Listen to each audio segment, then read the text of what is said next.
네, 마지막 시간. 어, 우리 무형자산 보고 있죠? 우리 무형자산에 의의하고 계정 과목을 봤는데 계정 과목이 어떤 것들이 있는지 무형자산에 속하는 계정 과목이 어떤 것들이 있는지 일단 기본적으로는 그걸 아셔야 된다고 그랬죠? 영업권도 들어가고요. 개발비도 무형자산이다. 그다음에 특허권, 소프트웨어 뭐 이런 것들, 뭐 상표권 뭐 이런 것도 뭐 당연히 들어갑니다. 저작권 이런 거 들어가고요. 대표적인 게 특허권, 소프트웨어 하나씩 알아두시면 되겠습니다. 자, 51페이지 보시면요. 무형자산의 취득 및 상각인데요. 무형자산의 취득 이후의 지출 뭐 이런 거 다 똑같아요. 유형자산하고. 다를 게 하나도 없어요. 그러니까 어디서 다루겠어요? 다 유형자산에서 다뤄요. 안 봐도 됩니다. 모르셔도 돼요. 똑같아요. 무형자산의 취득 원가의 취득 부대 비용 엎어야 돼요? 안 엎어야 돼요? 엎어야겠죠. 똑같아요. 똑같아. 더 이상 뭐 여기서 다룰 필요가 없어요. 그러니까 똑같다 생각하시면 되고요. 그 다음에 무형자산의 취득 원가 뭐 이런 거 다 51페이지 거기 있는 거 다 안 보셔도 돼요. 모르셔도 될 것 같아요. 아예 보지 마세요. 그 다음에 52페이지에 그 2번 무형자산 취득 이후의 지출 이것도 똑같아요. 그러니까 여기서 보지 마세요. 유형자산만 잘 하시면 돼요. 2번 볼 거 없어요. 그 다음에 3번인데요. 무형자산의 상각 이거는 잘 나와요. 이거는 문제 아주 잘 나와요. 이거는 잘 알아야 돼요. 무형자산의 상각 다만 무형자산의 상각은요, 유형자산과 비교해서 다른 점만 좀 체크를 하시면 돼요. 다른 점 있죠? 거기 있는 표에 다 나와 있는데 다른 점만 체크해 주시면 되는데, 그러니까 특이한 거, 특징적인 것만 체크해 주시면 되는데요. 일단 용어, 유형자산은 감가상각한다고 했죠. 근데 무형자산은 상각한다 그래요. 감가상각이라고 안 그래요. 무형자산 상각이라 그럽니다. 무형자산은 우리가 상각한다 그러지 감가상각한다고 하지 않아요. 그렇죠? 그거 좀 주의해 주시고요.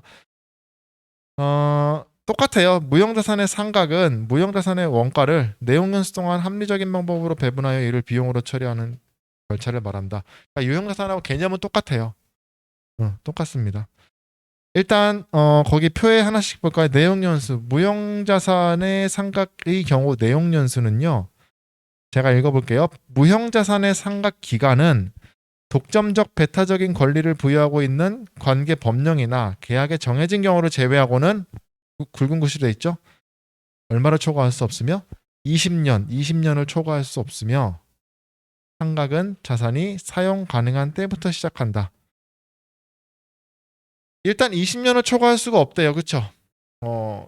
이게 한계 그러니까 무형자산을 너무 길게 생각하지 말라는 거예요. 뭐 50년 이렇게 생각하지 말라는 거예요. 그렇죠? 20년을 초과할 수 없고 근데 단서가 있었죠 앞에 독점적 배타적인 권리를 부여하고 있는 관계법이나 그러니까 법이나 계약에 정해진 경우를 제외하고는 근데 만약에 예를 들어서 엄청난 신약을 개발했어요. 특허권이 50년이야. 50년. 50년 동안 내가 독점적으로 팔 수 있어. 법에 뭐 예를 들어서 그렇게 돼 있다. 그러면 그거는 인정해 주겠다라는 거죠. 그러니까 그런 특수한 경우가 아니면 얼마를 초과할 수 없다? 20년 넘게 생각하지 말라라는 거예요. 그 다음에 상각은 언제 시작한다? 사용이 가능한 때부터 시작한다. 이거는 무형자산만 해당되는 건 아니에요. 유형자산도 똑같아요. 마찬가지입니다. 우리 건설 중인 자산 상각 왜 안 했어요? 사용이 가능하지 않으니까. 그렇죠? 사용이 가능한 건물이 대체됐을 때부터 우리 생각했잖아요. 똑같아요. 무형자산도 사용이 가능한 때부터 생각을 해야 돼요. 왜? 수익 비용 대응하려면. 사용이 가능해야 수익이 나오죠. 그래야지 그때 비용으로 떨 수 있으니까 사용 가능한 때부터 시작한다라는 말은 굳이 오직 무형자산에 해당하는 얘기는 아니에요. 당연한 일반적인 원칙입니다. 그렇죠? 그다음에 잔존가치, 무형자산 상각의 잔존가치는 0, 없는 것을 원칙으로 합니다. 우리가 잔존가치가 뭐라 그랬어요? 내용연수 끝날 때 회수할 수 있는 금액이라고 그랬죠. 특허권이 예를 들어서 10년이야. 그럼 10년 동안 내가 써먹을 수 있는데 특허권 끝나고 난 다음에 뭐 회수할 거 있어요? 없죠. 뭐 유형자산은 고철이라도 팔지. 그렇죠? 잔존가치는 없는 것으로 합니다. 그 다음에 삼각 방법 있죠? 삼각 방법. 요게 이제 문제 잘 나오는 건데, 자, 읽어볼게요. 무형자산의 삼각 방법은 자산의 경제적 효익이 소비되는 형태를 반영한 뭐요? 합리적인 방법으로 하래요. 이건 일반적인 똑같죠? 유형 자산과 똑같아요. 합리적인 방법으로 하면 된대요. 합리적인 방법에는 뭐가 있다? 정액법, 체감상각법, 연수학계법, 생산량 비례법 뭐 등등등등이 있대요. 그렇죠? 이런 것도 우리 배운 것들. 다만 여기서부터 중요한 거예요. 합리적인 상각 방법을 정할 수 없는 경우에는 뭐만 인정한다? 정액법만 인정한대요. 정액법.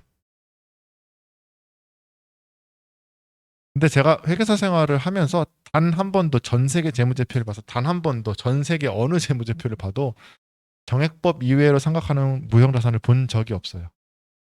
본 적이 없어요. 그 말은 무슨 얘기냐면요. 어, 무형자산을 정률법으로 생각하겠다라고 합리적으로 이유를 뭐 댈 필요가 된 회사가 없다라는 거예요. 그냥 정액법으로 보통 생각을 합니다. 정률법로 정액법을 버리고 정률법으로 생각을 하려면 그만한 근거를 대야 되는데 그가 귀찮게 그렇게 해요. 그냥 정액법으로 합니다. 그래서 이게 다른 거예요. 잘 들어보세요. 무형 자산의 상각 방법은 정액법만 인정한다. OX. X예요. 이게 아다르고 어다른 겁니다. 무형 자산의 상각 방법은 다 된다. 근데 다른 합리적인 방법이 없을 때는 정액법만 인정한다. 이게 맞는 표현이에요. 이거랑 무형 자산의 상각 방법은 정액법만 인정한다. 이거는 결과는 같지만 다른 거예요, 완전히. 무슨 얘기인지 아시겠죠? 구별하셔야 돼요. 무형 자산은 어떠한 방법도 적용해도 상관없어요. 하지만 그거를 입증할 수 없을 그렇게 해야 되는 이유를 입증할 수 없을 때는 정액법만 가능합니다. 실질적으로 정액법만 하고. 그렇죠? 그래서 이 문장 있잖아요. 이 문장이 그냥 그대로 저기에 있어요. 그 기준에 있어요. 그래서 이게 지문으로 나와도 이렇게 나와요. 여기 있는 것들은 다 내용 연수부터 시작해가지고 다 그 기준에 있는 내용이거든요. 그래서 지문으로 나와도 똑같이 나와요. 이렇게. 다시 읽어볼게요. 어, 무형자산의 상각 방법은 자산의 경제적 효익이 소비되는 형태를 반영한 합리적인 방법으로 하여야 한다. 건너뛰고 다만 합리적인 상각 방법을 정할 수 없는 경우에는 정액법을 사용한다. 이게 이제 기존에 나와 있는 내용이니까 지문으로 나와도 이렇게 나오거든요. 그래서 이 문장을 읽었을 때 OX 판단할 수 있어야 돼요. 처음부터 그냥 대뜸 정액법만 인정한다 그러면 틀려요. 됐죠? 자, 그다음에 회계 처리 방법인데요. 회계 처리 방법에서 우리가 직접법과 간접법이 있어요. 우리 유형자산은 직접법이게요, 간접법이게요. 감가상각비 계산할 때 간접법이었죠. 건물을 이렇게 바로 까지 않고 감가상각 누계액이라는 계정 과목 썼잖아요. 바로 이렇게 건물을 바로 까지 않고 간접적으로 깠다고요. 감가상각비 계산할 때. 이걸 간접법이라 그래요. 직접 가는 거는 직접법이라 그러고. 그러면 유형자산은 간접법을 썼어요. 감가상각 누계액이라는 계정을 썼는데 무형자산은 어떻게 하게요? 무형자산은 둘 다 가능해요. 둘 다 가능하나 일반적으로는 어떻게 하냐면요. 직접법을 써요. 직접법. 그냥 삼각 그냥 바로 까버려요. 예를 들어 이런 거예요. 하변에 예를 들어서 1월 1일 특허권 취득했다. 그러면 특허권 10,000원, 현금 10,000원 이렇게 해요. 특허권은 10,000원에 취득했다. 근데 예를 들어서 이게 상각을 할 때 정액법으로 10년 단종가치 없는 걸로 생각한다. 그럼 1년에 얼마예요? 1,000원이죠. 아니 정액법만 가능하고 무형자산은 정액법으로 하고 단종가치 없고 10년이래. 그럼 1년에 1,000원이잖아요. 그렇죠? 12월 31일 되면은 상각을 할 때 바로 그냥 이렇게 한다. 특허권을 이렇게 그냥 바로 까버려요.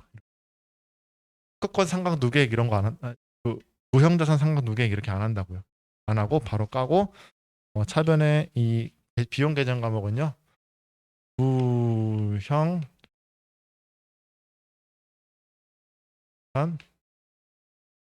상각비 이렇게 처리합니다.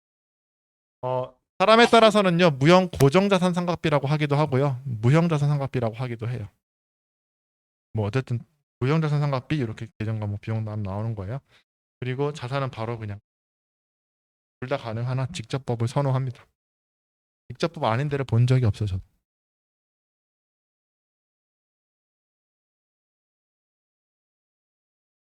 됐죠? 그리고 우리가 여러분 유동과 비유동 이게 2011년 이후에 나왔다 그랬죠? 그리고 이게 뭐랑 같다 그랬어요? 단기, 장기랑 같은 말이라 그랬잖아요. 이게 그죠? 같은 건데 이제 이름만 바꿨다 그랬잖아요. 근데 이 비유동의 다른 말이 또 고정이라는 말이 있어요. 고정자산. 고정자산. 그래서 옛날에는요. 고정자산 그러면 유형자산, 무형자산 합쳐서 고정자산 이렇게 얘기를 했어요. 고정자산. 그래서 그 흔적이 아직도 남아 있어. 이게 이런 거예요. 무형 고정자산 삼각비 뭐 이런 게 있다고요. 그 다음에 우리 나중에 더 전 받아 고정자산 관리대장 뭐 이런 게 있다고요. 이게 뭐다? 아니, 유형자산, 무형자산을 말하는 거예요. 고정이 유형, 무형 뭐 이런 이 비유동이랑 거의 내용이 같은 거예요. 옛날 그 용어들의 흔적들이 남아 있어서 그런 거예요. 무형 고정자산. 자, 그래서 회계 처리 방법은 직접법과 간접법 둘 다 쓸 수 있는데 일반적으로 직접법을 선호합니다. 무형자산은 바로 까고 무형자산 상각비 이렇게 합니다. 그 다음에 무형자산 상각비의 처리인데요. 이것도 유형자산과 같아요. 이거는 유형자산도 어떻게 써요? 제조시설에서 발생하는 상각비용은 제조 원가로 갖고 그렇죠? 그 다음에 무슨 뭐 판매 관리 시설과 관련된 거는 뭐 판관비로 갖고 똑같습니다. 무형자산도 제조와 관련된 거는 제조 원가로 가고요. 그 밖의 경우는 판관비로 갑니다. 예, 여기 판관비로 간다. 되셨나요? 자, 됐죠? 그럼 무형자산 다 된 거예요. 무형자산은 그 정의하고요. 계정 과목에 대한 거 계정 과목하고 그 다음에 이 상각에 관한 내용 조금 정리를 하면 됩니다.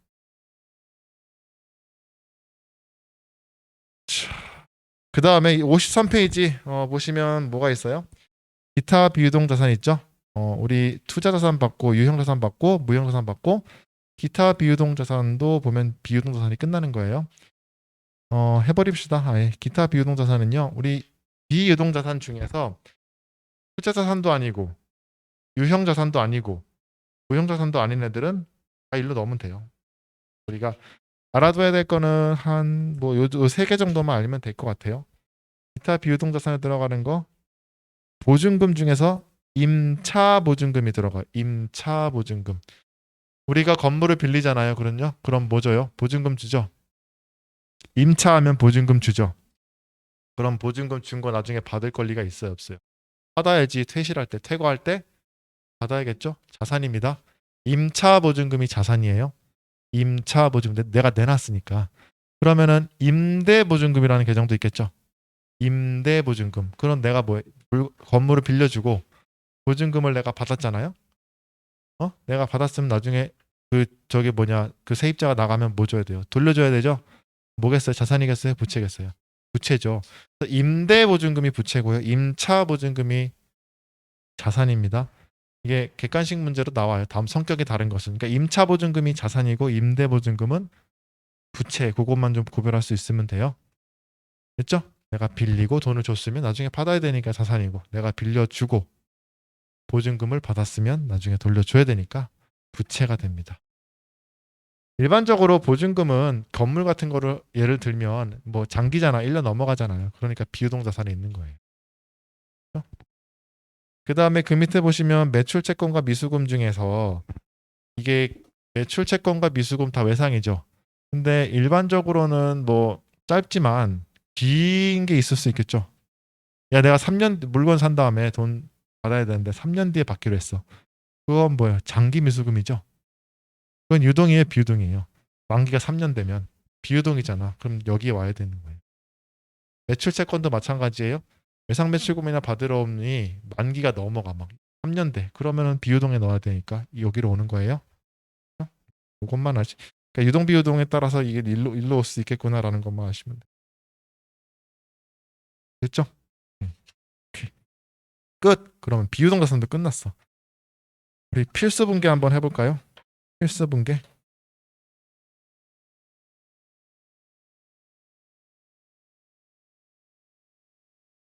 필수 분계 연습 뒤에 몇 쪽이냐면요.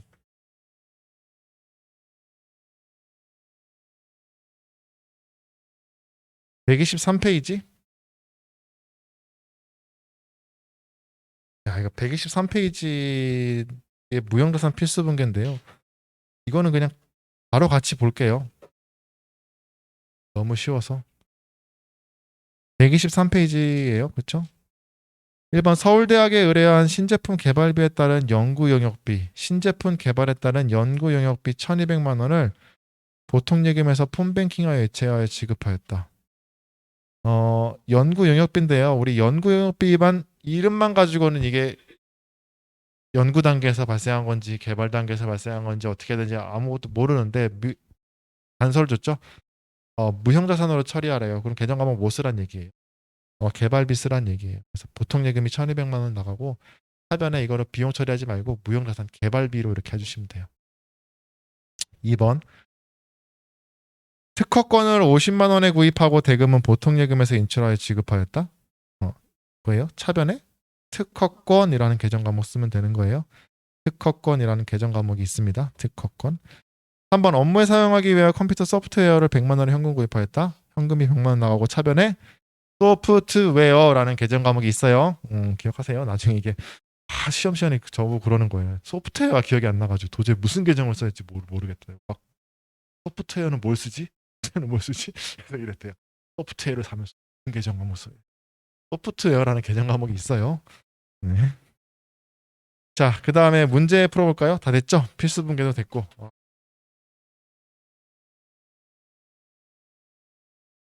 객관식 문제 340페이지, 340페이지입니다.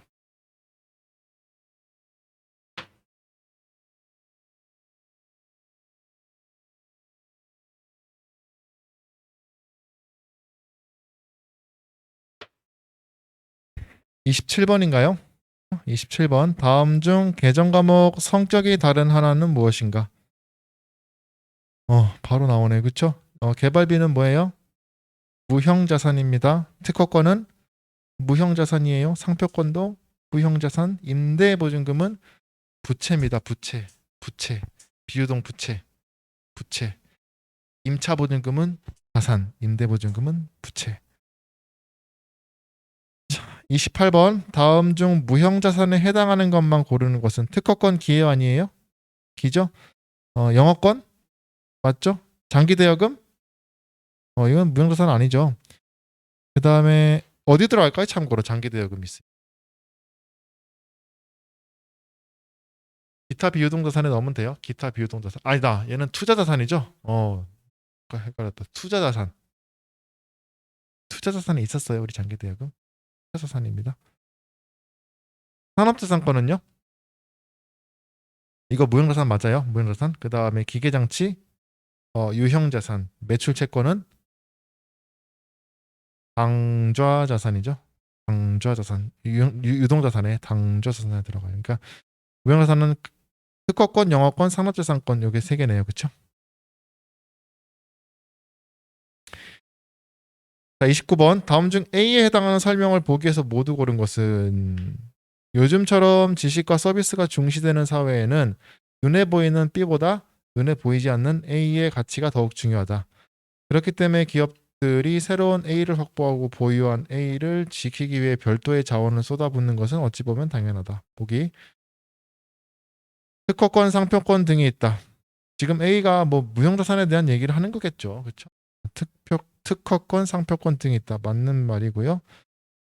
나 물리적으로 식별 가능한 형체가 없다. 요게 조금 이게 좀 문제 낸 사람이 이게 조금 회계적으로 좀 문제가 있어. 이 물리적으로 식별 가능한 이런 말이 좀 헷갈려요. 그러니까 물리적인 형체가 없다 이러면 차라리 괜찮을 건데 왜 물리적으로 식별 가능한 형체 이게 다른 거예요. 아까 제가 여기 적어드린 거 있죠. 물리적 형체가 있냐 없냐고 식별 가능하냐 아니냐는 완전 다른 개념인데 이거를 모르는 사람이 보면은 이렇게 문제를 낼 수가 있어요. 이거 완전 잘못된 거예요. 그러니까 애매한 거예요. 여기서 말하는 건 식별 가능성을 얘기하는 게 아니라 그냥 형체가 있다 없다 이렇게만 알아두세요. 형체가 없다라는 말을 하고 싶은 거였어요. 물리적으로 형체가 없다. 막 이런 말을 하시면 더 깔끔했을 텐데 어쨌든 물리적 형체가 없다. 맞는 말이죠. 대신에 식별 가능은 해야 돼요. 근데 그걸 말하는 게 아닌 것 같아요. 이거는. 4번 기업의 영업 활동에 이용되는 자산이다. 맞죠? 4번 현행 일반 기업 회계 기준에서는 영업권만 인정하고 있다. 아니죠? 영업권 말고 많이 있었잖아요. 우리 개발비도 있었고 뭐 특허권도 있었고. 그렇죠? 그러니까 맞는 거는 가, 나, 다. 맞죠? 오케이.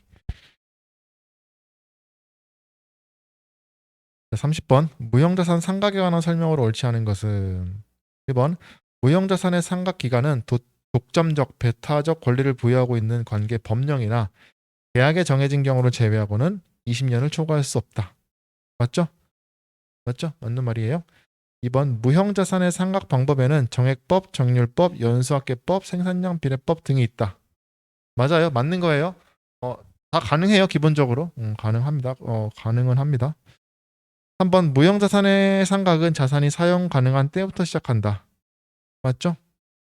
4번 무형자산이 합리적인 상각 방법을 정할 수 없는 경우에는 정률법을 사용한다. 아니에요. 정액법을 사용합니다. 그렇죠? 합리적인 상각 방법을 정할 수 없는 경우에는 정액법만 인정합니다. 그래서 딱 거기 삼각 표에 있었던 거 있잖아요. 그게 딱 한 문제를 딱 구성해요. 여기가 한 문제가 딱 나오기 딱 좋아요. 그렇게 보기 내가지고. 31번 볼게요. 다음 주 3일에 무형자산과 관련된 지출액 중 비용으로 처리한 금액은 얼마인가? 라고 돼 있어요. 연구 단계에서 지출한 금액은 50만 원이다. 우리가 연구 단계와 개발 단계가 있는 거 아시죠? 연구 단계에서 지출한 거는 뭐 그냥 다 비용입니다. 무조건. 그렇죠? 그래서 50만 원은 다 비용 처리해 줘야 되고요. 자, 개발 단계에서 지출한 금액이 30만 원 있대요. 근데 이건 봐야겠죠. 이 중에 10만 원은 자산인식 요건을 충족하지 못했대요. 그러면은 10만 원은 자산이 안 되니까 비용 처리하고 20만 원은 개발비로 처리해야겠죠. 그러니까 비용으로 처리할 금액은 어떻게 해야 돼요? 연구 단계에서 지출한 50만 원과 개발 단계에서 지출한 비용 중에 자산인식 요건을 충족하지 못한 10만 원 해서 60만 원이 비용 처리돼야 되는 거예요. 이 개정 과목은 연구비 또는 경상 연구 개발비라는 개정 과목을 쓰기도 하는데 어, 딱 정해져 있진 않아요. 그래서 뭐 연구비, 경상 연구 개발비 뭐 이런 게 쓰인다까지도 알아두면 좀 덜 헷갈릴 것 같아요. 자, 그다음에 32번 주 3일 제약은 2021년 7월 1일, 7월 1일이에요. 그렇죠? 여기 눈에 딱 들어와야 돼요. 7월 1일 신학 관련 특허권을 200만 원에 취득하였다. 2021년에 인식하여야 할 무형자산 상각비는 얼마인가? 정액법으로 하고 내용 연수 10년이고 월할 상각을 한다. 잔존 가치가 없어도 알겠죠? 잔존 가치는 필요 없죠. 그러니까 자, 200만 원이고 내용 연수 10년이면 1년에 얼마예요? 1년에 20만 원이죠. 근데 7월 1일 날 취득했어요? 그러면 6개월만 생각해야겠죠? 1년의 절반 얼마예요? 10만 원 생각하는 거예요. 그렇죠? 이거 안 적어도 되겠죠? 200만 원이 10년이면 1년에 20만 원이고 7월 1일 날 취득했으니까 6개월만 생각하는 거 1년의 절반 12분의 6. 그래서 10만 원만 생각하시면 돼요.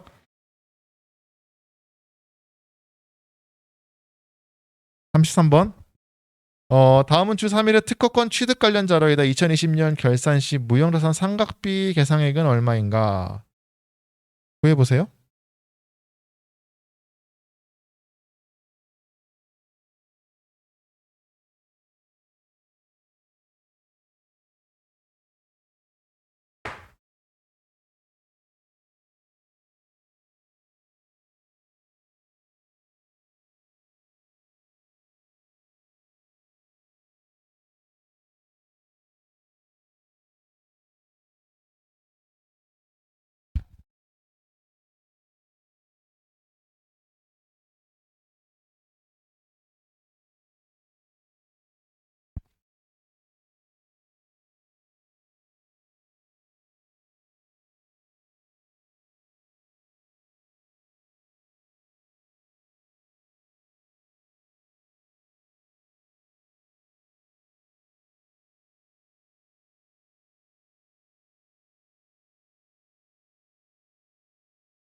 간단하죠?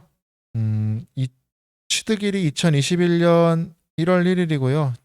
특허권 등록비요. 어떻게 이 등록비가 특허권을 등록할 때 뭐 특허 사무소나 변리사 사무소에 뭐 이렇게 의뢰하잖아요. 그렇죠? 그래서 등록비가 들었고 취득 재비용이 뭐냐면 이런 사무소 수수료 있죠. 변리사 사무소 수수료 이런 거 다 들어가잖아요. 그렇죠? 다 몽땅 모아가지고 뭐 해야 돼요? 특허권으로 계산해야겠죠? 그러니까 특허권 취득 가액이 얼마가 되는 거예요? 110만 원 해야 되는 거예요. 110만 원. 실제로 특허권 취득할 때 이렇게 돈이 이렇게 들어요. 람정에서 람정 로고 있잖아요. 그거 그 로고 그 해가지고 그것도 제일기획에다가 이제 우리나라 최고 큰 삼성 계열인 제일기획에다가 의뢰를 했는데 몇 번을 빵꾸를 내고 해가지고 엄청 고민해가지고 한 거예요. 그거 돈 꽤 들었어요. 몇 억 들었어요. 그거 로고 그렇죠?